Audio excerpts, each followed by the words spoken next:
Hello everybody.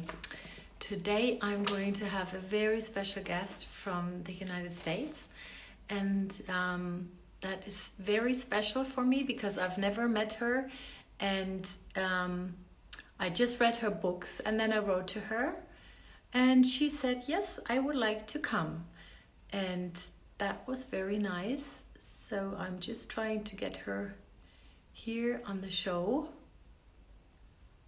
That's weird now again.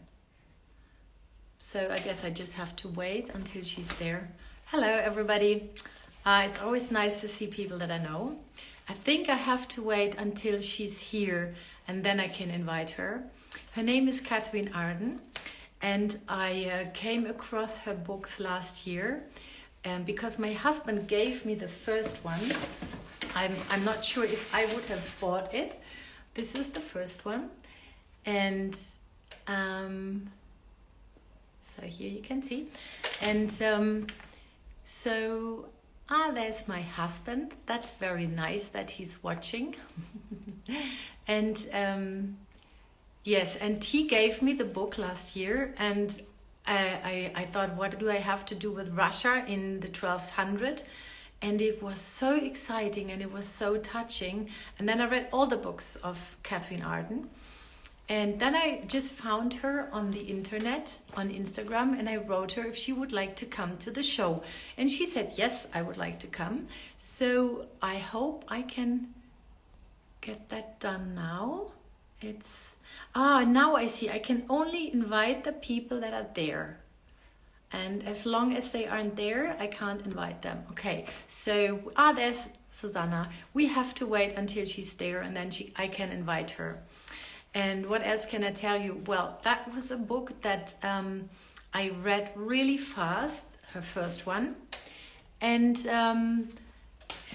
because it has the most special female main character. And she was just so inspiring. And I know that as a girl or as a young woman, I would have loved to have a book like that. Because when I was 18, 19, that's a long time ago, and there weren't really books like that so much.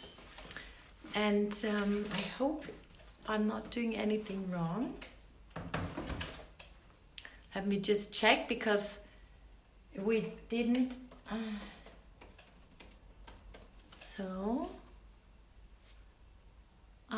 Because we made a test 10 minutes ago, and it took a little time for us to.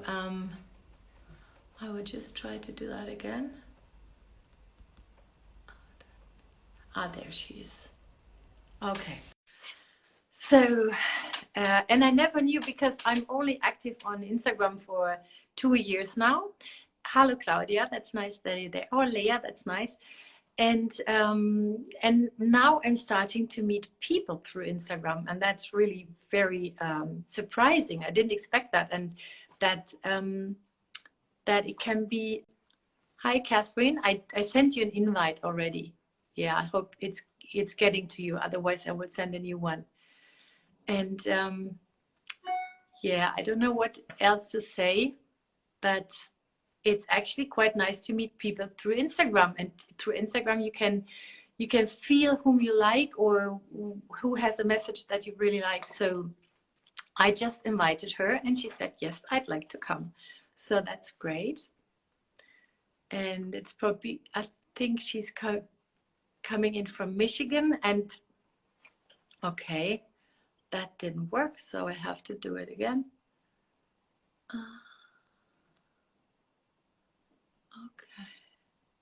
Okay, I send it again. And yeah, so there aren't many books in the last year that have amazed me so much. Hello, there you are. Hey, how's it going? Fine, thank you. How's it going with you? Good, thank you. Nice to be here. It's Yes.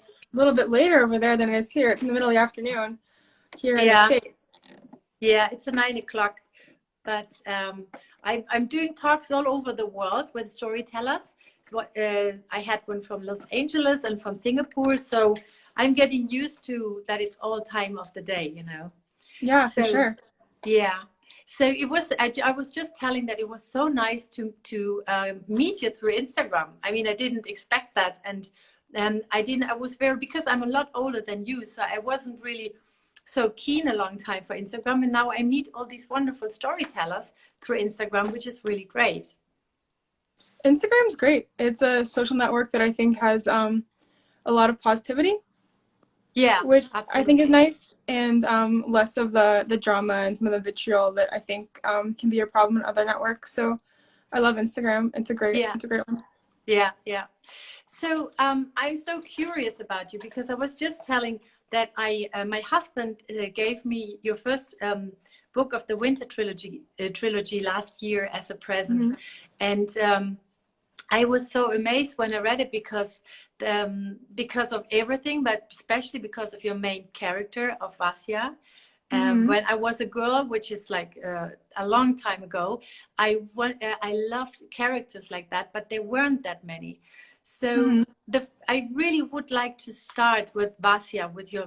No, actually, I wanted to ask you: could you do a short summary about the trilogy, so that the listeners can, that they know what we are talking about? Yeah, of course. Hi, everyone. My name is Katherine Arden. I am the author of the Winternight Trilogy, originally in English. It's been translated into German. It is a series set in Russia during the Middle Ages, during the 14th century, and it is a combination of actual history of Russia and also of Slavic folklore and fairy tales. It follows the main character that Catherine mentioned, Vasya, Vasilisa, who is the daughter of a minor aristocrat in Muscovy towards the end of the 14th century, and this main character has the ability to see the spirits of Russian folklore, the guardians of the house and the guardians of the farm and of the forest, and this ability is both a help to her and a bit of a curse as well. So that is kind of the premise of the Winternight Trilogy. Is that sort of what you wanted? I know. Okay. It's the hardest. It's always the hardest to just put it in a few sentences, because of course it's a lot more.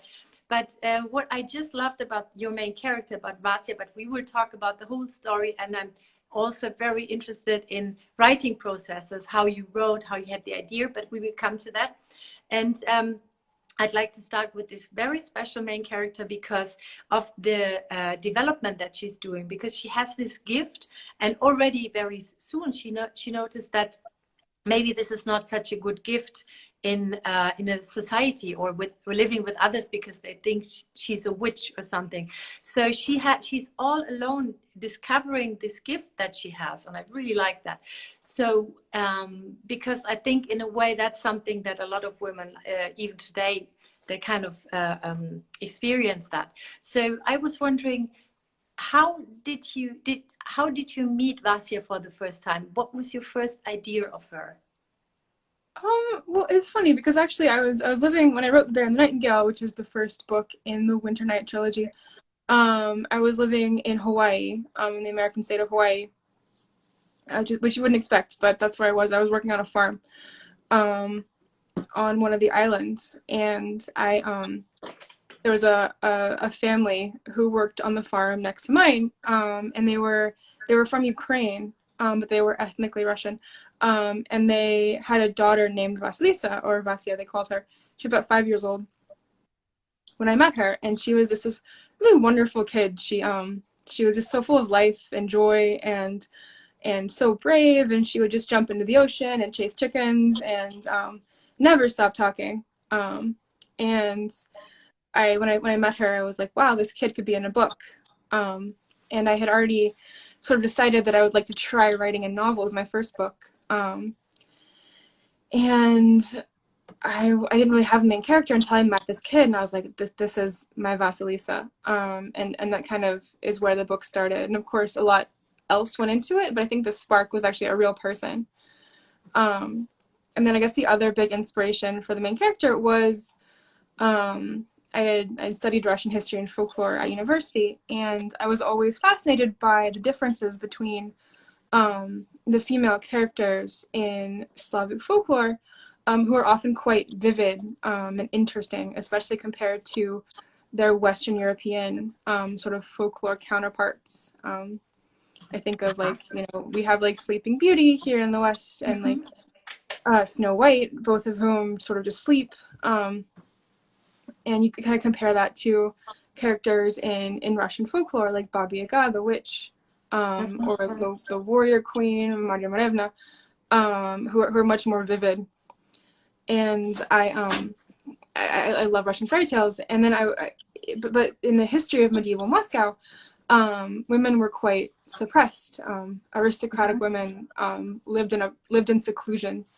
This practice called terem. Yeah.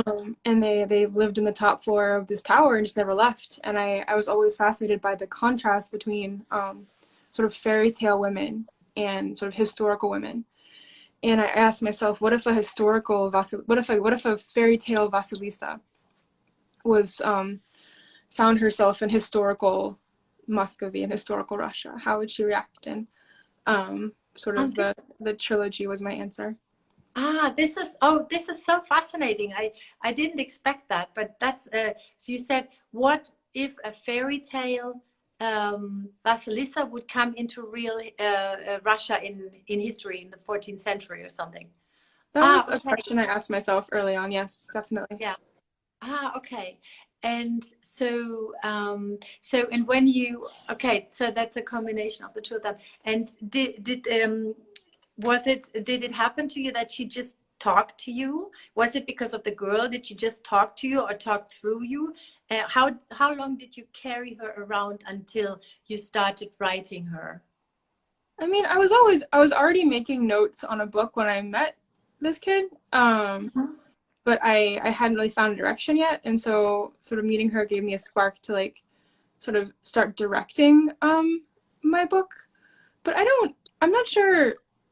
I mean, I think every author's experience is different. I don't really experience characters as talking to me. I think it's more sort of moment to moment on the page, trying to find the right words for them. And if you're fortunate, they begin to take on a life of their own. But I've never had a character kind of jump out fully formed. They sort of grow through the process of working. So because I was always thinking you start your first book with the fairy tale of the Winter King, right? Yeah. And so I was thinking maybe it all started with that story, because this is such I love the story, I love the tale, but it's so unusual. So I was thinking maybe it all started with that fairy tale. I mean, the fairy tale was very early in the mix. I had always loved books that were based on fairy tales, and I had never read a book that was based on a Russian fairy tale. And the story of the Winter King of Morozka was always one of my favorite fairy tales. And I wasn't sure how to start my book. It was, again, my first novel, and I sort of started the book by retelling the old fairy tale, in part just to buy myself time, because I wasn't sure how else to start. But it ended up working well for the novel. So. Okay. And so, and would you say, well, I'm a filmmaker, and a lot of what I learned about writing scripts, or I'm writing novel now, but what I learned is we make a difference between character driven and action driven. Do you know what that means? That is it based all around a character who drives the action, or is it more plot driven? Is it all about a plot? So I was asking myself, who was first? Was the story first or the character, and what was the dominant part? What was the dominant part? I suppose it was plot driven, just because again, when I first started my first book, I really wasn't sure what I was doing, and so I was just kind of stringing events together, almost at random, and seeing what worked. I didn't really have a plan in my head, and as soon as I found a scene that worked or a character that I liked, I would try to figure out how to fit that scene or that character in. And getting the book to the finish line was definitely a process of sort of writing it and rewriting it and trying to make sort of different ideas I had for scenes and for characters make sense. But I'm not sure. I suppose the plot drove the book in the sense that I feel like a lot of my characters' personalities arose from what the plot required of them. Uh-huh. Okay. So I guess the answer is character driven, is plot driven or action driven, as you said. Yes. Yes.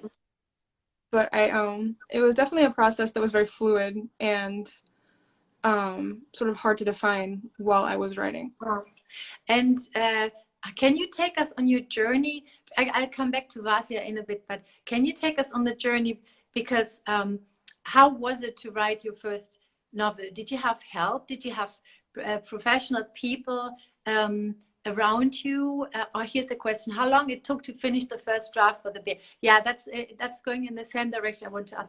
Did you have help? Did you just go on it by yourself, like an adventure? Can you take us on the journey, how it was to write the book? On the journey, well, I was living on a farm, like I said, and my first drafts were handwritten, were written in a notebook. Oh, wow. It took me about 8 months to do a first draft, but the draft changed a lot in edits.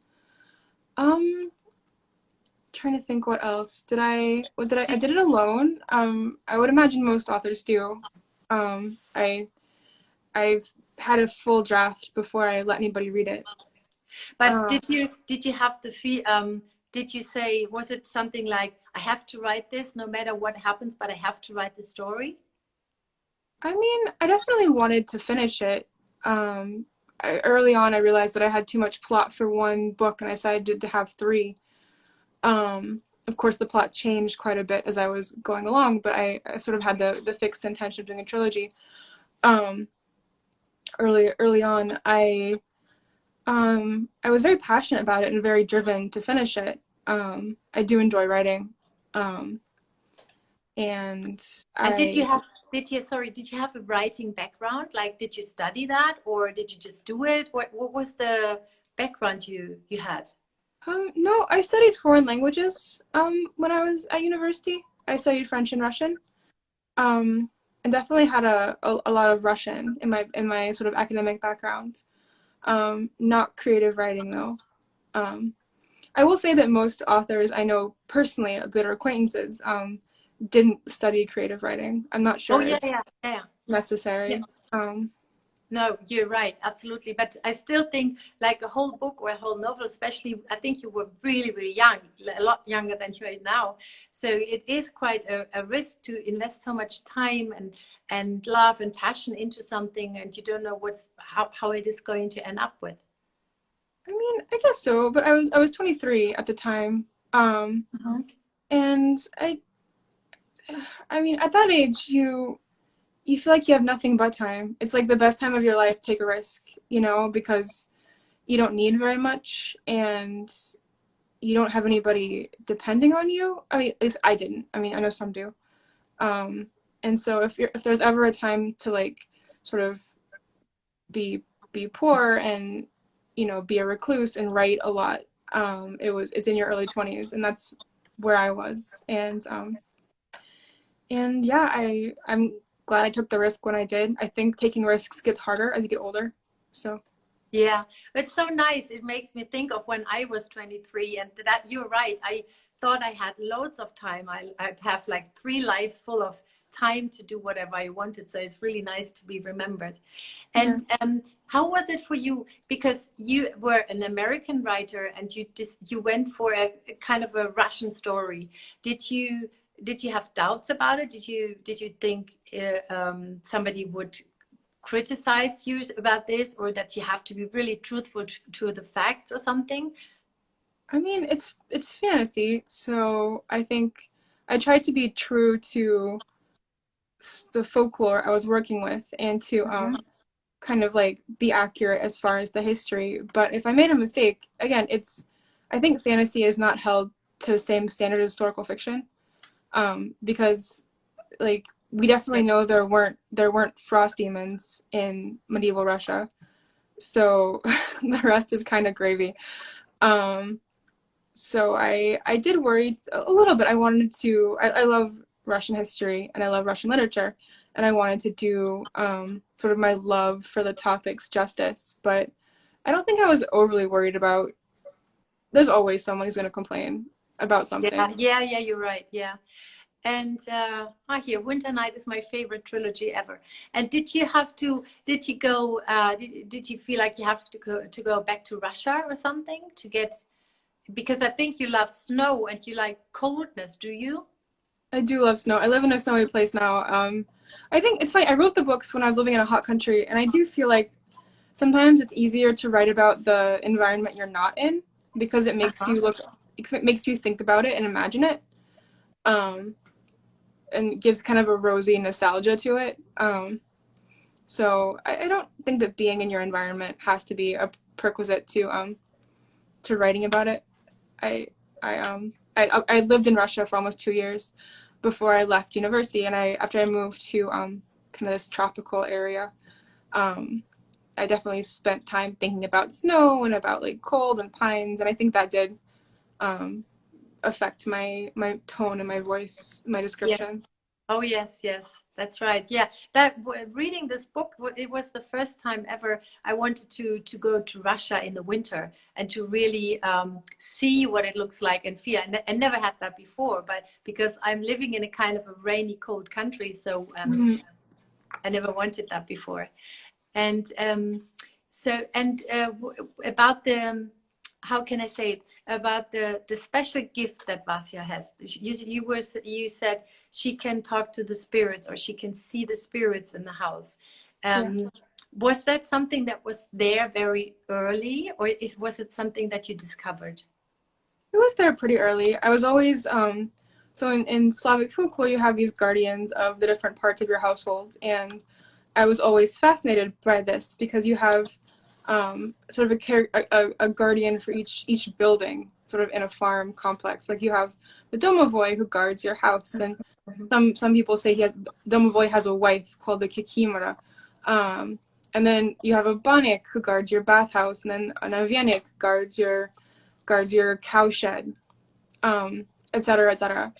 And I had this sort of sense of a world kind of teeming with small spirits, and I thought it was fascinating, and I felt like the only way to like bring that world of small spirits into my book was to have the main character be able to see and experience Ah, okay. that world so that the reader could as well. Yeah. Ah, okay. Yeah, that's very fascinating because because it's not only that, but she develops like certain mental powers, doesn't she? She or supernatural powers, sort of. Why? Later in the Mhm. trilogy, she does. Um, Yeah, yeah, yeah, eventually. and well, I come to that later, but. I was thinking because last year I discovered theta healing. Have you ever heard of theta healing? I don't think so. No. No, it's I when I was 20, I was which is like 30 years ago now almost, and I always felt like that there is a wisdom inside of us that we can have that we can use for our living, but we have lost the key to get back to this wisdom that's so old. And I was always looking for it, and I was always thinking, I know that my mental powers, they are big and great, but I don't know how to use them. And then I read your books, and last year I came across theta healing, and theta healing is a form of actually is a form of spirituality where you can communicate with yeah, something like spirits, I don't know, or with little creatures. For example, we learn to communicate with plants or with rooms, and you kind of connect and you get an answer. It's weird, but you get an answer. And so I was wondering, was that a part that inspired you? Did you know about that? Are you interested that in your real life? Um, no, I don't think so. Um, let's see what um I guess when I was trying to invent the magic system that there is in Winternight, I was sort of, I guess, interested in how perception can affect reality. I had, you know, done a little bit of like quantum science in university, and it's been proven that like someone's attention like on electrons changes their shape, and so yeah, perception affects reality, and it can affect your reality in particular, right? And so my idea for the magic system was that the way to do magic was to sort of perceive it as a new reality. And then the world kind of shifts to suit you. So that was the idea behind the magic system. I definitely tried to make it a little on the subtler side, just because that's just how I roll. But that was the kind of inspiring idea. Ah, okay. Okay. Because it seemed to me that there's a very strong voice in your trilogy that I think through all the books that, about a belief in mental powers, a belief in you can build the world around you the way you want to. I think that's true. Yeah. I think you can, I think the things you decide to focus on in your life affect how your life goes. But I mean, also everyone's different and everyone's path is different. And I feel like sometimes I feel like almost everything is true to some degree. And so I struggle to like sort of decide what is and what isn't valid for somebody. I think, you know, it depends on the person. Yeah, yeah. You wrote, for example, yeah, I know what you mean. You wrote, for example, the sentence that I particularly like a lot, and it's magic means forgetting the world was ever other than what you imagined it. Yeah, that's I think it's the same thing. It's like if you want something to change, you have to perceive your new reality and forget anything else. That was kind of my idea behind that behind that quote. So Yeah, yeah. I was I try to implement that sentence into my life. It's not so easy though, because sometimes it's just very hard to focus on something where things just don't want to go the way you want them to. But for me, it was definitely very interesting last year to come across this theta healing and to be able to communicate with a plant that was very fascinating. And so I'm practicing it at the moment. that's great. Yeah. Um, so about inventing the worlds, that you said you invented a magic system. Was it something you did like really like kind of this in a logic kind of way? You said, okay, I need this magic system in my book. How will I build it? Or did it just come to you? Well, I knew I wanted to have magic in some form in my book, just because like Russian folklore is full of witches and sorcerers, and there's a ton of just like magic. And a lot of the magic involves transformation. And so since, again, my main character, Vasilisa, was sort of my fairy tale character, I guess I just sort of assumed that eventually she would figure out how to do her own magic. And I didn't, it's not, I feel like some magic systems are very academic and very systematized, and it wasn't like that at all. For Winternight, I just wanted sort of magic for Vasilisa to be a new way of perceiving the world. And so I didn't, it was not so much a system as a state of mind, I guess, is what I'm trying to say. Yeah, yeah, yeah. That's interesting. Yeah, it's probably why it works so well. I found it was very. It didn't feel like it was made up. It felt very natural. I was thinking, oh, I would to go to this country that you invented. I would like to travel there for some time. Like for example, the country of midnight. Is it called the country of midnight? Yeah. Where, yeah, that's such a. I've never heard anything like that.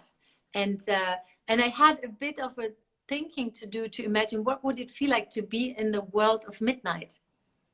So I didn't make that up. So Lady Midnight is a character in the books, Polunocnica.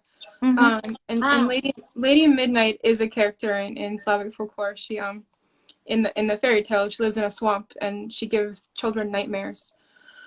But I thought it was cool because there's a Lady Midnight and a Lady Midday. And they each have like their own powers. And I was like, wow, what if they were in charge of midnights and middays respectively, and I asked like what would the country or the realm of a person in charge of midnights look like, and it's like, well, it would look like all the midnights together. And then I was like, wow, what if at midnight there was this country called Midnight, and it was just made of every midnight ever in history, and you could just like step from one to the next. And I thought it'd be cool. I also, just from a purely practically plot-driven perspective, I needed a way to get my main character from one point to another quickly. And so there was a practical component in the Country of Midnight, but I was also interested by the concept, so that's what came from. That's so interesting, because a lot of the like in films, a lot of the fantasy films I know, they are more or less invented by men, and they have different systems of magic. And I feel that this is a kind of a woman's world of magic, which I particularly like a lot, I must say. Thanks. And with the magic, what's interesting to me, because I'm crazy about magic in real life. I always want to pull it into my real life. So what I found very interesting is the development of the character of Vasya. She's becoming more and more independent, and to the point that she doesn't really care what everybody else says about her, that maybe she is a witch, or and that it's okay for her to be I will ask about Vasya and Morozko. Yeah, that's a good, somebody said, yeah, and I'm just about to do that. And I haven't finished the third one. I have like 30 or 40 pages to go, which is really exciting right now. So I don't know if she dies or if she marries Morozko, or what's happening.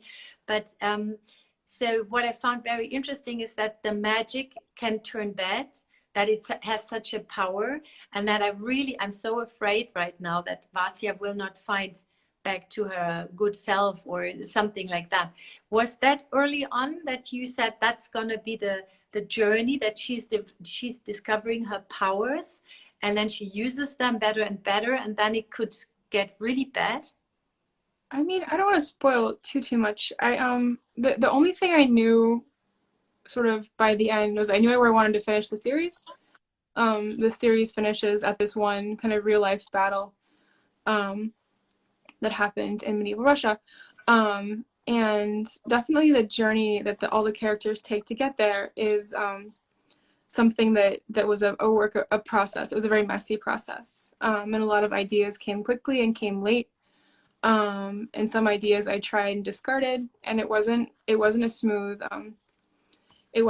process by any means. And I think I knew the dangers in the magic system. I think just sort of suggest themselves, I think, later in the game, but they're pretty obvious, right? If you have the ability to sort of decide what's real and nudge reality in that direction, eventually reality bites back, and you start like losing touch with sort of everybody else's shared reality. And so the danger is walking the line. And I think we had an example of somebody like Katherin in the second book who sort of failed and was a bit crazy for that reason. Yeah. And so there's some people ask about that, and I have another question afterwards. This love story between Vasya and Morozko is very special and very beautiful and very strange, and I think that's what I like about it, because the impossible love is always more attractive than the very everyday, very normal kind of love. So I guess was the possibility of a love story with death, was that there very soon, or did it happen to you while you were writing? How did you discover that they should be a couple? I mean, the possibility, I think, is built into the fairy tale, right? Like the girls in the fairy tale of the Winter King, the girls are sent into the forest to be the brides of winter. So the possibility was always there. I feel like I wasn't sure they would become a couple until book 3, because I was worried about the power imbalance. She was very young, he was immortal, and I dislike relationships where one partner has all the agency, and the other one's just going along. And so I knew that the only way I could get them together was to figure out a way to make my main character, Vasilisa, the equal of the Winter King. And if I couldn't figure out a way, I wouldn't have gotten them together. And so a lot of the second book was a process of Vasya sort of finding her own place and her own self until, like, when they do become a couple, I think, at least I hope, that you buy them as equals. Oh yeah. And so that was very important to me, in their relationship. And I wanted them to be together. I thought they were cool, but I was always looking for a way to make it a partnership of equals instead of like a girl and the King of Winter. So. Yes.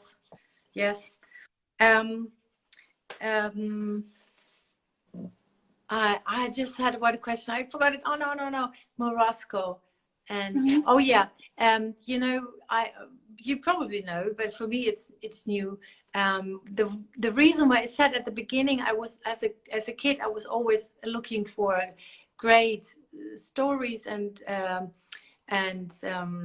fairy tales and everything, was because I was always looking for stories where women would get the power, where women would empower themselves. And somebody just wrote it there that she loves that Vasya didn't have to choose between her powers and her love. And that's so important, because my generation is used to stories where the woman has to sacrifice herself in the end, and that women in general in sagas in Europe, they always have to sacrifice so the men can save the world or do adventures or something. And of course we wanted something else, and you want something else.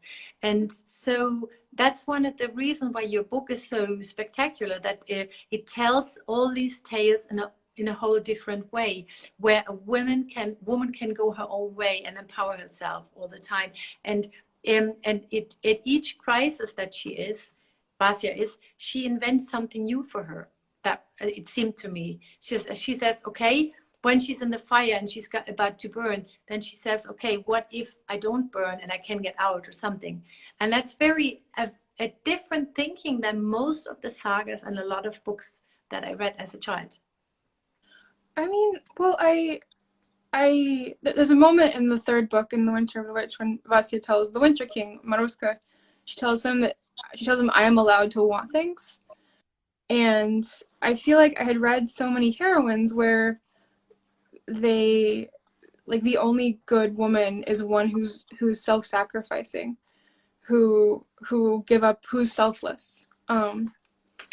And the only thing a woman could be, if not selfless, was selfish. And, like, nobody wants a selfish heroine. And I wanted her to find herself and find her power. And I didn't see why she would have to, like, give up one thing she wanted to have something else. So, of course I wanted that for her. I think we've all, as women of a certain age, read plenty of stories that glorified sort of self-sacrifice and abnegation in women. And that wasn't what I wanted for my heroine, and I didn't give it to her, so. Yeah, great. Just don't do it that way. I'm working as a storytelling coach with people sometimes, and especially to women, I say, what if the story you're trapped in had a very good ending? What would be the best outcome you can imagine, the most fantastic outcome? And then tell it to me. And very often they have a hard time telling it because it seems so unlikely. But once they tell their own ending in the best possible way, it makes them so happy. And I always tell them, once you tell your story in the best possible way, you make a path in your brain. And once the path is there, then you can walk this path. I think that's beautiful. I think it's very true. Yeah, and you did the same with your book and saying all the rules that are there that have worked for hundreds of years. I don't use them. I just tell it in a different way. So this is why it's such a very, very good book, a very good trilogy. I mean, plenty of male characters get to marry the princess and be crowned king or whatever, and I don't see why Vasya couldn't have her Winter King and her magic also. Yeah. She even got One thing I'm so curious about because I must brag about that, or no, I must come back to that. You were so young, and that impresses me so much. Did you have a mentor, or did you have several mentors, like people you could go to and ask them, or did you just do it by yourself? I just did it. I just did it. The first I gave it to my parents when I was done, and they liked it. And then the next person who read it was the person who became my literary agent, and then it went to publishers. So it was quite a small. I struggle to share work in progress. That's something I'm not very good at. So I'm a The bit what secretive. work? Sorry, the what work? Work that's not finished. I'm a bit secretive about it. No, no, sorry. I just mean I didn't understand the word you said. You struggle with what? Oh, I struggle with sharing my work that's in progress, the work that I Ah, haven't finished. okay, okay, yeah, okay, yeah, that's understandable.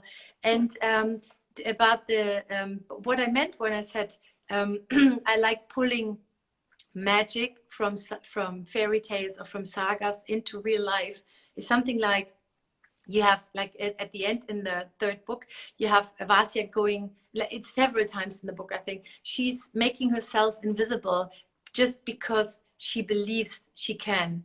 Is it something Mm-hmm. like that? I think yes. Maybe not believe she can, but I think it's a little bit more subtle because if you say, um, I can, it means you haven't, if that makes sense. Mm-hmm. If you say, I am, it means you have. Do you know what I mean? I think if you say, I think I can, I believe, those kinds of words imply that it hasn't happened. That it Yeah, doesn't, you know what I mean? yeah. It's a And subtle distinction. Um, Actually, the invisibility thing, there was, when I was a little girl, I was playing hide and go seek with a friend, and I hid in I think the bathtub. Um, and I sat really still and really quiet and froze. And then I swear, my friend ran in the bathroom, put her head in the bathtub, did not see me, and ran away again. And I was just sitting there. And so I've always believed in the power of invisibility. The one time. this is so interesting. Yeah, because I was thinking that's fantastic. But I was thinking this is something that we actually can do, and I think a lot of women did do in the last 100 years. The art of becoming invisible. I just read a very good book by another American author. Her name is Rebecca Solnit. Do you know her? I know of her, yes. And I think she wrote the book The Art of Becoming Invisible or something, that is to be safe from violence. She Uh-huh. became invisible. And I mean, that's of course a horrible reason to become invisible, but this is something that I definitely am going to try out in my real life. To what happens if I make myself invisible, what will I see and what will I hear, and all this kind of thing, you know. Yeah, totally. So I said, oh yeah, and then the dead grip. Somebody asked about the dead grip and said, and I must say, I loved dead grip, and I would love to read a whole book about dead grip because he's such the sweetest character I could, like the sweetest. Um, what is it? A champion? No, Mushroom. mushroom. Yes, yes. Yeah. How did you get the idea for a mushroom with such a very funny personality?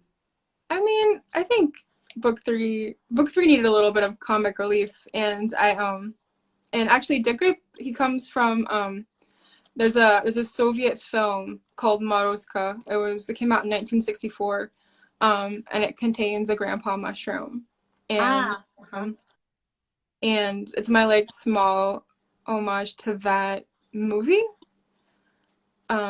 And also I have a professor who taught me Russian when I was in college, and he has a carving of grandpa mushroom of degrip over his kitchen table. And yeah, so those were where I got that. Okay, okay.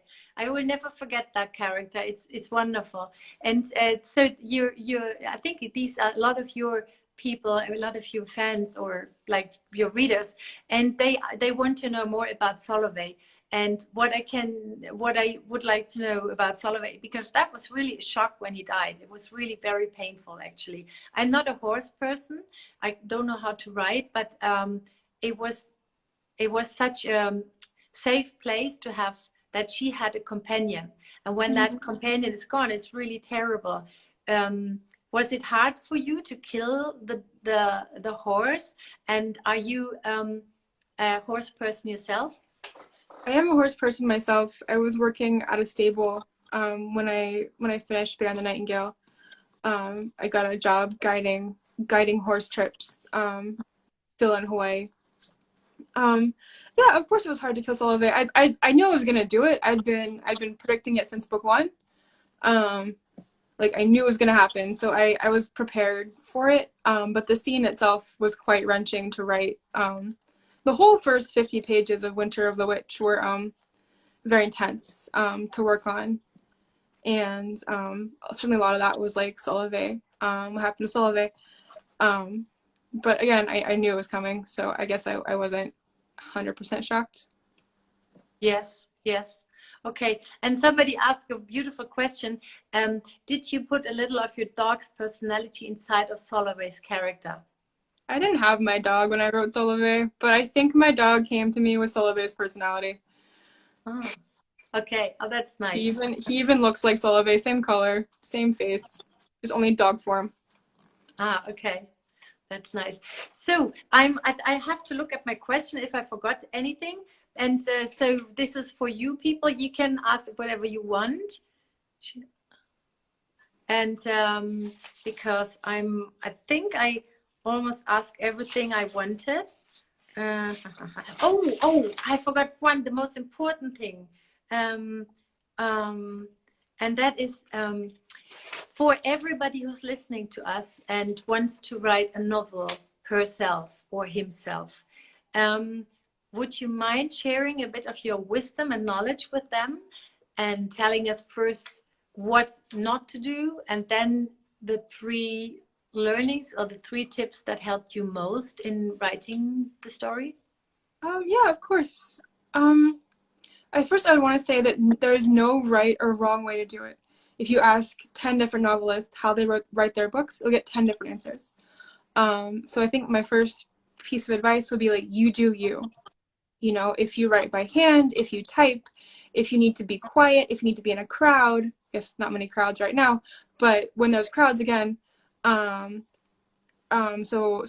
do what's best for you is my first piece of advice, and trust yourself and trust your own creative process. I guess my second piece of advice would be to finish what you start.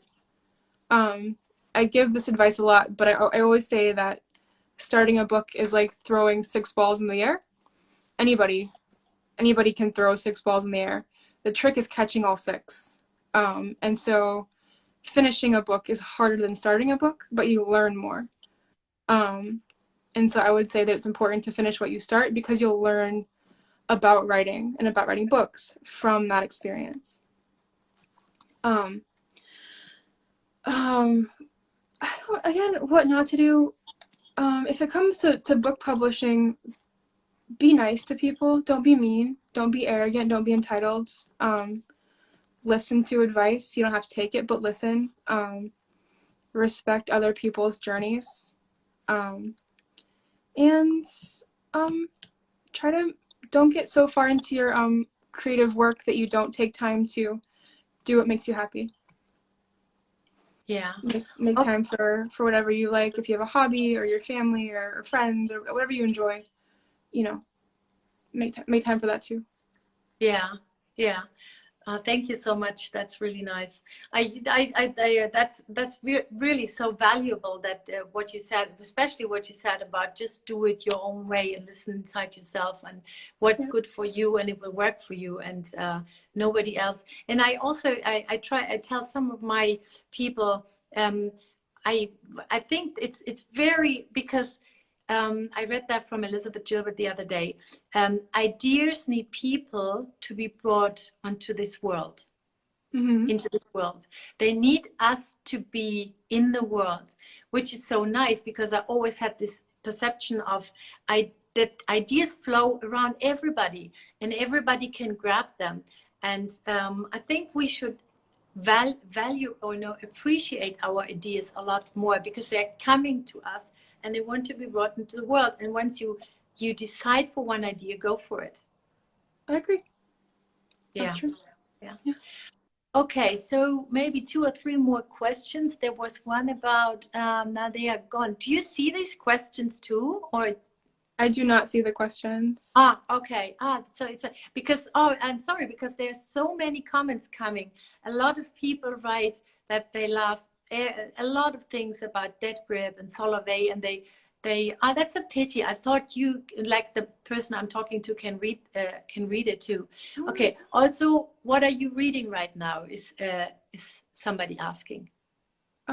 What am I reading right now? Right now I'm reading an advanced copy of a book called Midnight in Everwood, which was sent to me. It is a retelling of the Nutcracker, set in the early 20th century. And I'm enjoying it so far. Okay. And someone else asked, what's your creative routine? How do you do that?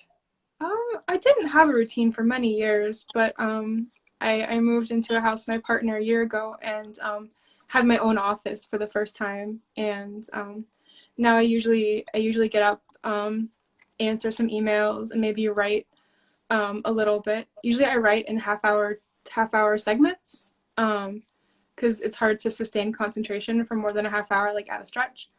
Um, and so I'll write for a half hour, maybe do an hour total of writing. And since it's winter, I usually go skiing after that. And I ski for an hour or two and then come home and I write in the afternoon. Okay. Um, Okay. I, I live in the mountains, so I live quite close to places to ski. Okay. So That's beautiful. Lucky you. And um, do you have do you have tough times and good times while writing, or are you always in a good flow? no, there's tough times. I think if somebody tells you there's never a tough time when they're writing, they're probably lying. Like there's good days and there's difficult days, but it's important to just sit down and do it regardless. And I think Yeah. that's kind of the other piece of advice is you just have to put down words even if you don't feel inspired that day. Yeah. Because you don't And feel inspired every day. That's just the truth. yeah, yeah, yeah. And do you sometimes have doubts too? Although I think you were very, very successful with your trilogy, but do you still have doubts? Of course. Of course, I think everyone does, especially maybe women. We often doubt ourselves, and I've worked hard to overcome doubts, but I have them. Um, I worry about the next book. Sometimes I feel like authors are only as successful as their next book. So you worry that nobody will want to read your next book, but I mean, you have to sort of take those voices and put them aside too, because it's hard to create when you're worried about outcomes. Oh, Um, yes. Yeah. So what do you do with the voices in your head when they say nobody's going to read this or this will not work out, you're wasting your time? What do you do then? well, I usually go skiing in the winter because if you're going downhill quite fast, it's hard to have doubts because then you'll trip. Um, so usually if I really can't focus for that reason, I'll go outside and do something active to clear my head. Yeah. Yeah. Right Okay. now it's something in the snow, but in summer obviously it's like going for a walk or going for a bike ride. Okay. Oh yeah, I envy you a little bit because of the snow, because here it's just too warm for snow and too cold for having fun outside. So Yeah. it's very rainy here in Germany. Okay, so there's one more chance for a question, and if nobody asks for a question, do you have a question or do you want to say something, Katherin? Um, just thank you so much for having me on, and thanks to everyone who came out to listen. I hope it was at least a little bit helpful or informative. And yeah, it was a huge pleasure to be on with you guys and get some sleep. I think it's getting late there. And yeah, hopefully it's not the last time. Yeah, thank you very much. I'm so happy that you said yes, you would like to be my guest, because I have this vision, because I believe that storytelling is becoming so much more important for the world. Also personal storytelling, all kinds of storytelling, and to lay the path in our heads and to realize the things that we want. And so I'm really trying to build a storytelling community all over the world. And with these talks on Thursday nights, I'm trying to establish this storytelling community around the world. And I'm very glad that I think you were my 8th or 9th guest, and I'm so happy you were here, and I'm very much looking forward to read more of your books. I think that's lovely. Good luck with your project. And again, it was a huge pleasure. Have a good night, you guys. I'm gonna take off. Okay. Bye bye, Katherin. Take Good care. night. Bye Bye. bye. Good night.